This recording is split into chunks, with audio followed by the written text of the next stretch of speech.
ये वीडियो उनके लिए है जिन्हें लगता है कि मैं फेल हो जाऊंगा। जी हाँ, ये वीडियो उनके लिए है जिन्हें लगता है कि मैं फेल हो जाऊंगा, या फिर मैं बहुत ही कमजोर हूं, या फिर मैं कुछ भी याद नहीं किया हूं, कैसे लिखूंगा एग्जाम में क्वेश्चन का आंसर। तो ये सब जिनके मन में चलता है ना, ये वीडियो उन्हीं के लिए है। आज की वीडियो की टॉपिक है कि फिजिक्स में पास होने की ट्रिक। जी हाँ, बिना याद किए, बिना पढ़े, केवल ट्रिक से आपको हम बता देंगे। अगर आपके मन में चलता है कि नहीं यार मैं कुछ भी नहीं पढ़ा हूं, कैसे एग्जाम दूंगा, तो ये वीडियो आप ही के लिए है। अगर आप कमजोर हैं फिजिक्स में, या फिर फिजिक्स में कुछ भी नहीं पढ़े हैं, तो ये वीडियो आप ही के लिए है। आप बने रहिए वीडियो पे एंड तक। आज हम ऐसे ट्रिक बताएंगे, ऐसा ट्रिक बताएंगे कि मूर्ख भी पास कर जाएगा एग्जाम में। जी हाँ, बिल्कुल, जो कि फिजिक्स में अनाड़ी है, जिसे कुछ भी नहीं आता, फिजिक्स में कुछ भी नहीं आता, कोई भी क्वेश्चन नहीं आता, वो भी पास कर जाएंगे एग्जाम में। सिर्फ पास ही नहीं, अगर आप मेरे बताए हुए टिप्स को, मेरे बताए हुए ट्रिक को अगर आप फॉलो करते हैं सही तरीके से, जैसे जैसे हम बताएंगे वैसे वैसे अगर आप करेंगे, तो 100% मेरा गारंटी है भाई, टीचर खुश हो के पूरे नंबर दे देंगे। मतलब आप फर्स्ट डिवीजन आराम से कर सकते हो, ये मेरा गारंटी है। ठीक है, फेल नाम का तो कोई शब्द ही नहीं रहेगा। जी हाँ, फेल नाम का आज से इस वीडियो को देखने के बाद कोई शब्द नहीं रहेगा। कोई आपको फेल भी नहीं कर सकता है, जिंदगी में आप फेल नहीं करेंगे। आपके लिए फेल नाम का कोई शब्द ही नहीं रहेंगे और शब्द ही नहीं बनेंगे। तो चलिए जानते हैं कि बिना पढ़े, बिना याद किए, केवल ट्रिक से हम फिजिक्स में कैसे पास हो सकते हैं। आई रिपीट, हम फिर से कह देते हैं, अगर आपको लगता है कि आप फिजिक्स में कमजोर हैं, फिजिक्स में कुछ भी नहीं आता आपको, तो वहां पे एग्जाम में कैसे हम ये सब क्वेश्चन को सॉल्व करेंगे, तो यही आज के हम सिखाएंगे। तो चलिए जानते हैं बारी बारी से। मान लो आपके पास एग्जाम में इस तरह से क्वेश्चन पेपर रहा। ठीक है, आपके पास एग्जाम में इस तरह से क्वेश्चन पेपर आया। अब इस पेपर में अगर हमको कोई क्वेश्चन का आंसर ना आए, तब क्या करें? क्योंकि हम फिजिक्स कुछ भी नहीं पढ़े हैं ना, आप फिजिक्स कुछ भी नहीं पढ़े हैं, या फिर आप फिजिक्स में कमजोर हैं। ये क्वेश्चन मान लीजिए आपके एग्जाम में आए हैं, ये सब क्वेश्चन आपके एग्जाम में आए हैं, तो हम कुछ भी नहीं जानते।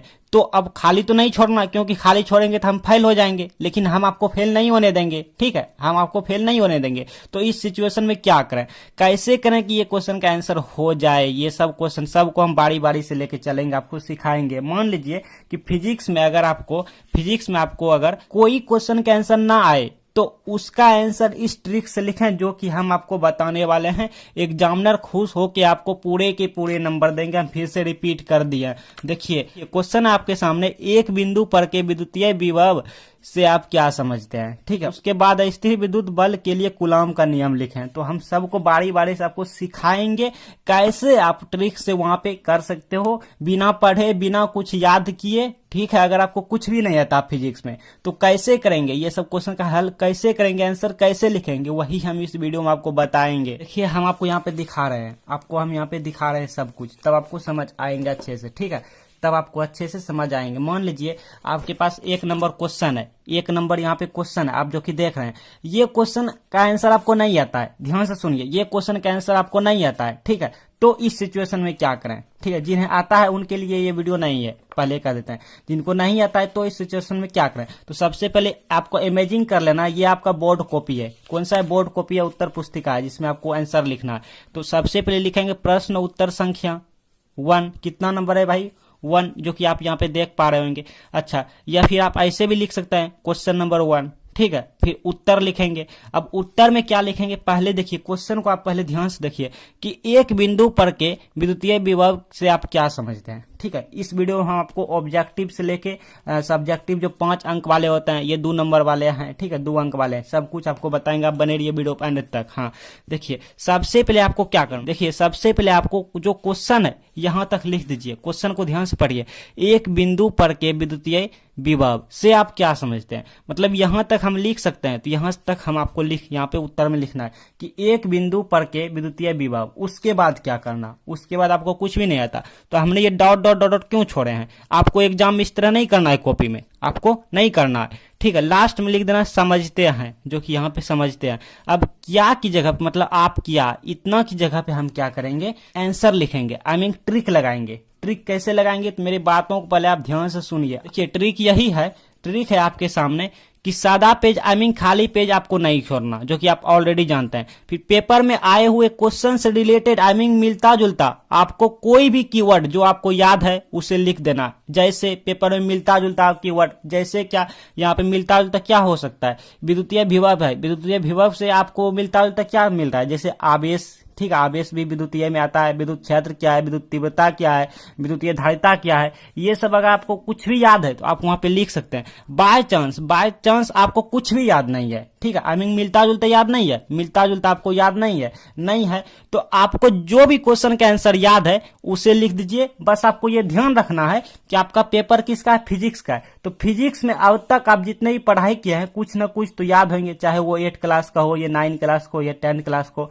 जो भी हो यहाँ पे आपको लिख देना है और लास्ट में लिख देना ये समझते हैं, ये कहलाता है, ये कहते हैं, जो लिखना है और शुरुआत में इस तरह से लिख देना है। अगर पूछता कि विद्युत विभव क्या है तो हम लिखते हैं विद्युत विभव वह है जो, बस अब यहाँ पे जो आप जानते हैं वो लिख देते हैं। अब प्रश्न आते हैं कि ऐसा हम क्यों कह रहे हैं, आपके मन में चलते होंगे प्रश्न, ऐसा हम क्यों कह रहे हैं, क्योंकि एग्जामिनर कहता है कि बच्चे के कॉपी में कुछ ना कुछ लिखा होना चाहिए, सादा पेज या खाली पेज पे हम नंबर नहीं देंगे, एग्जामिनर का यही कहना है। अब ऐसे में आपको देखिए कितने सारे फायदे होने वाले हैं। आपके सामने ये क्वेश्चन कितने नंबर का है, 2 नंबर का है, कितने नंबर का है, 2 नंबर का, जो कि आप यहाँ पे देख पा रहे हैं। तो अगर ये क्वेश्चन 2 अंक का है तो आपको 1 अंक मिल जाएंगे। लेकिन भाई लेकिन आप मेरी बातों को ध्यान से सुनिए, लेकिन ज्यादातर टीचर कॉपी में लिखे आंसर को अच्छे से जांच नहीं करते हैं, समझ रहे हैं ना, ज्यादातर टीचर कॉपी में लिखे आंसर को अच्छे से जांच नहीं करते हैं। तो ऐसे में ज्यादा से ज्यादा चांस है कि आपको 2 अंक मिलने की, आई मीन जितने नंबर का क्वेश्चन है उतने नंबर आपको मिलने की, क्योंकि एग्जामिनर उतना ध्यान से चेक नहीं करता है। तो चलिए दूसरी नंबर क्वेश्चन पे चलते हैं कि स्थिर विद्युत बल के लिए कूलाम का नियम लिखा है। अब इसको कैसे लगाएंगे ट्रिक से, मान लो हमको कुछ भी याद नहीं है, तो इस सिचुएशन में 2 नंबर कैसे लें भाई, प्रश्न आता है। तो एक बार मेरे बातों को फिर से आप ध्यान से सुनिए, हम इस क्वेश्चन पे आए हैं, फिर से आप इसको समझिए तब इस पर चलेंगे। बस आपको 1 मिनट से भी कम लगेंगे, 20 सेकंड आप रुक के मेरे बातों को सुन लीजिए, 20 सेकंड, मात्र 20 सेकंड हम कुछ बोलने वाले हैं। ट्रिक क्या है भाई, ट्रिक है सादा पेज नहीं छोड़ना है। पेपर में आए हुए क्वेश्चन से रिलेट आपको कोई भी कीवर्ड याद है तो उसे लिख दीजिए। जी हाँ, आपके फिजिक्स में आपको जो भी क्वेश्चन का आंसर याद है तो उसे लिख दीजिए। जैसे मान लीजिए इसी से रिलेटेड ज्यादा से ज्यादा आप कोशिश करेंगे लिखने की। जैसे यहाँ पे विद्युतीय विभव है, मतलब विद्युत से रिलेट आपको लिखना है, तो विद्युत से रिलेट क्या लिखना है, क्या हो सकता है, जैसे मान लीजिए आवेश हो सकता है, विद्युत क्षेत्र हो सकता है, विद्युत धारिता हो सकता है, ETC हो सकता है। तो ठीक है ना, तो चलिए हम दूसरी नंबर क्वेश्चन पे चलते हैं। दूसरी नंबर क्वेश्चन क्या है, सबसे पहले देखिए यहाँ पे क्वेश्चन को एक बार आप देखिए, क्वेश्चन को क्योंकि देखना बहुत जरूरी है। क्वेश्चन कह रहा है, क्वेश्चन देख लिया, इतना के लिए कूलाम का नियम लिखना है। तो सबसे पहले तो हम क्वेश्चन में यहाँ पे लिखेंगे क्वेश्चन नंबर 2 उत्तर, अब यहाँ पे लिख देंगे स्थिर विद्युत बल के लिए कूलाम का नियम। क्लियर, यहाँ ये भी हमारा आंसर में आएगा, मतलब उत्तर में ही इसको भी लिखना और ये हमारा क्वेश्चन है। अब इसके बाद देखिए कूलाम का नियम के यहाँ पे चर्चा किया गया है, मतलब डिस्कस किया गया है कूलाम का नियम। तो जो भी होगा कूलाम का नियम से ही होगा। तो मान लीजिए आपको कुछ भी नहीं आता तो यहाँ पे लिखेंगे कूलाम के नियम के अनुसार, सब में लिखेंगे, मतलब कूलाम के नियम के अनुसार जब, कूलाम के नियम के अनुसार जब। अब इसके बाद डॉट डॉट डॉट हम यहाँ पे छोड़ दिए आपको समझाने के लिए, लास्ट में लिख देंगे कूलाम का नियम कहलाता है या इसे ही कूलाम का नियम कहते हैं। ठीक है, इतना। अब इस पर क्या लिखें भाई, अब यहाँ पे क्या लिखें, प्रश्न आता है। तो देखिए हमने क्या यहाँ पे कूलाम का नियम की चर्चा किया गया है, मतलब आपको इसी से रिलेटेड मिलता जुलता लिखना है। जैसे जैसे ओम का नियम आपको याद है तो यहाँ पे लिख दीजिए, एग्जामिनर उतना जांच नहीं करता है। और अगर देख भी लिया एग्जामिनर की बच्चे ने ये किया है तो कोई बात नहीं, एग्जामिनर का खुद कहना है कि बच्चे की कॉपी में कुछ ना कुछ लिखा होना चाहिए। तो अगर ये क्वेश्चन 2 नंबर का है तो 2 में से आपको 1 नंबर पक्का मिल जाएंगे। लेकिन बहुत सारे एग्जामिनर उतना ध्यान से कॉपी चेक नहीं करते हैं, मतलब कॉपी में लिखा हुआ उत्तर को ध्यान से नहीं देखते हैं, तो आपको 2 में 2 नंबर मिल जाएंगे, ये मेरा गारंटी है। जैसे मान लीजिए आपको ओम का नियम याद नहीं है तो किरचॉफ का नियम याद है, फ्लेमिंग का नियम याद है, मतलब कुछ भी अगर किसी का भी आपको नियम याद है तो आप यहाँ पे लिख सकते हैं। चलिए मान लेते हैं एक पल के लिए कि हमको कुछ भी याद नहीं है, कूलाम का नियम याद नहीं है, ओम का नियम याद नहीं है, किरचॉफ का नियम याद नहीं है, फ्लेमिंग का नियम याद नहीं है, मतलब कुछ भी का नियम याद नहीं है। हम बिल्कुल मतलब फिजिक्स में मूर्ख हैं, अनाड़ी हैं, कुछ भी हमको याद नहीं आता, कुछ भी याद नहीं आता फिजिक्स में। अब इस सिचुएशन में क्या करें, क्या करें, प्रश्न आता है। तो इस सिचुएशन में आपको मतलब कुछ भी नहीं आता यार, कुछ भी, ना ही आपको विद्युत तीव्रता आता है, ना ही आपको विद्युत विभव आता है, ना ही आपको विद्युत बल आता है, कुछ भी नहीं आता फिजिक्स में, ठीक है, एकदम आप अनाड़ी हैं, मूर्ख हैं। तो इस सिचुएशन में कैसे करें, तो इस सिचुएशन में क्या करना है, तो आपको प्रश्न को ही देखना है, प्रश्न को ध्यान से देखना है कि ज्यादा कीवर्ड कहां पर है। मान लीजिए यहाँ पे कीवर्ड नहीं, कोई कोई क्वेश्चन में क्या होता है ज्यादा कीवर्ड रहता है लिखा हुआ। तो इस सिचुएशन में आपको क्या करना, आपको भाई क्वेश्चन को उठा के जितने क्वेश्चन है सबको यहां से यहां तक, यहां से यहां तक, यहां से यहां तक, यहां से यहां तक सबको उठा के लिख देना है। लेकिन कॉपी खाली नहीं जाना चाहिए, क्योंकि आपको पता है, याद रहे, आपको एक ही बात याद होना चाहिए, एग्जामिनर उतना ध्यान से कॉपी नहीं चेक करते हैं। तो ऐसे में आपको चांस रहेंगे 2 नंबर के 2 नंबर मिल जाने की, क्योंकि आप कुछ लिखे रहेंगे तभी ना आपको नंबर देंगे एग्जामिनर। कुछ भी नहीं लिखे रहेंगे, सादा पेज रहेंगे, तो ऐसे आपको एग्जामिनर नंबर नहीं देंगे। बाय चांस अगर टीचर समझ गए कि बच्चे ने ऐसा वैसा किए हैं कॉपी में, समझ रहे हैं ना, तो भी टीचर आपको नंबर देंगे। 2 में से 1 के नंबर देंगे या आधे नंबर देंगे, लेकिन आपको नंबर देंगे। क्यों देंगे, प्रश्न आते हैं क्यों देंगे, क्योंकि टीचर इसलिए देंगे कि आपने कोशिश किया, मतलब आपने खाली पेज नहीं छोड़े हैं, कुछ ना कुछ क्वेश्चन से रिलेटेड ही लिखे हैं, आपने कोशिश किए, मतलब आपका कोशिश देखेंगे टीचर, ठीक है। तो आपका कोशिश करने, तो आप जो कोशिश किया उस कोशिश किए हुए का आपको नंबर मिल जाएंगे, क्योंकि कोशिश करना सबसे बड़ी चीज है, बहुत, जो कि बहुत सारे बच्चे से कोशिश नहीं हो पाते हैं, लेकिन आपने कोशिश की है तो आपके कोशिश करने का आपको नंबर दिए जाएंगे। लेकिन हाँ याद रहे, अगर आपको कुछ भी नहीं आता तो आपको गाली गलौज, लव स्टोरी, ये सब वो सब कुछ भी नहीं लिखना, क्वेश्चन को ही उठा के लिख देना है। चलिए अब न्यूमेरिकल क्वेश्चन की बात कर लेते हैं, क्योंकि फिजिक्स में न्यूमेरिकल क्वेश्चन पूछे जाते हैं। तो मान लीजिए हमको कुछ भी नहीं आता, हमको न्यूमेरिकल क्वेश्चन बनाने नहीं आता है, तो कैसे सॉल्व करें कि हमको 1 नंबर या 2 नंबर जितने नंबर का क्वेश्चन रहे हमको मिल जाए, ठीक। सबसे पहले क्या करना है, हमने क्या बताया मैथमेटिक्स में, हमने क्या बताया, मतलब ये मैथमेटिक्स टाइप का होता है, ठीक है, सवाल जो होता है मैथमेटिक्स टाइप के होते हैं। तो हमने क्या बताया आपको कि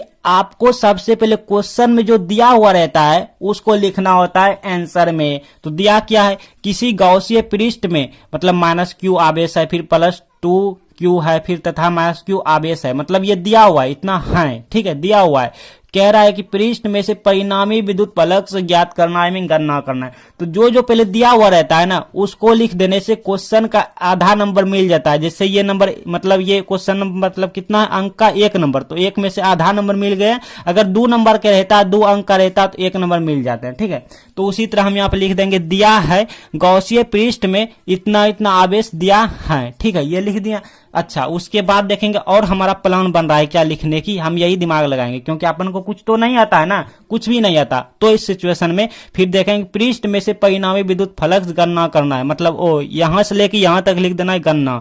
तो इसी तरह पृष्ठ में से परिणामी विद्युत फ्लक्स की गणना देखे इसे डैश करेंगे। अब क्या करेंगे, इतना में से हमको 0.5 अंक मिल गया, ठीक है। अगर ये क्वेश्चन 2 अंक का होता तो 1 अंक हमको मिल गया, 1 अंक हमको मिल गया मान लीजिए। लेकिन अब क्या करेंगे, तो अगर आपको कुछ कुछ आता है तो इसी से आप देखिए कि गौसीय पृष्ठ कैसा होता है। अगर आप फिजिक्स थोड़ा सा भी पढ़ाई किए हैं 12th की, तो गौसीय पृष्ठ जो होता है इस टाइप का होता है, मतलब थोड़ा गोल टाइप का होता है, टेढ़ा मेढ़ा होता है, ठीक है। अच्छा, तो इसी में कह रहा है, मतलब गौसीय पृष्ठ में, मतलब इसी में ये सब क्या है, क्यू मतलब क्या होता है, आवेश होता है, इतना आप समझ रहे हैं। अच्छा, तो कहीं कहीं बैठा दीजिए ऐसे वैसे जहां तहां, तो ये -q मान लेते हैं, इसको +2q मान लेते हैं, ये -q मान लिया, ठीक है। अच्छा, आवेश है पृष्ठ में से परिणामी विद्युत फ्लक्स, ओ मतलब इसको कुल, मतलब टोटल विद्युत फ्लक्स निकालना है। तो विद्युत फ्लक्स को हमको डिनोट करते हैं फाई से, विद्युत फ्लक्स को हम डिनोट करते हैं। अगर आप थोड़ा मोड़ा विद्युत फ्लक्स पढ़ाई किए हैं तो आपको समझ आएंगे, ठीक है। नहीं आएंगे तो भी जो भी आपके पेपर में क्वेश्चन रहेंगे उसी से रिलेट गलती सलती लिख देना है, ताकि ये नंबर आपको मिल जाए, ठीक है।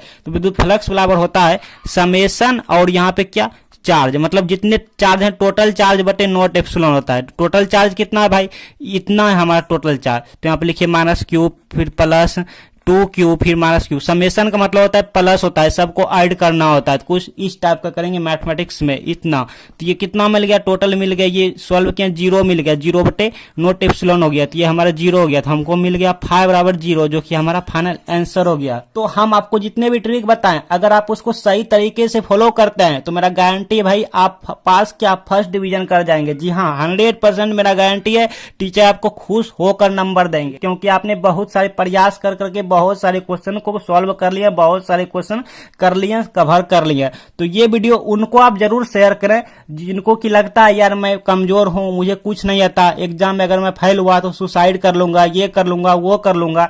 तो उनको आप ये वीडियो जरूर दिखाइए ताकि उसका जिंदगी बच जाए, क्योंकि जिंदगी की सवाल है ना।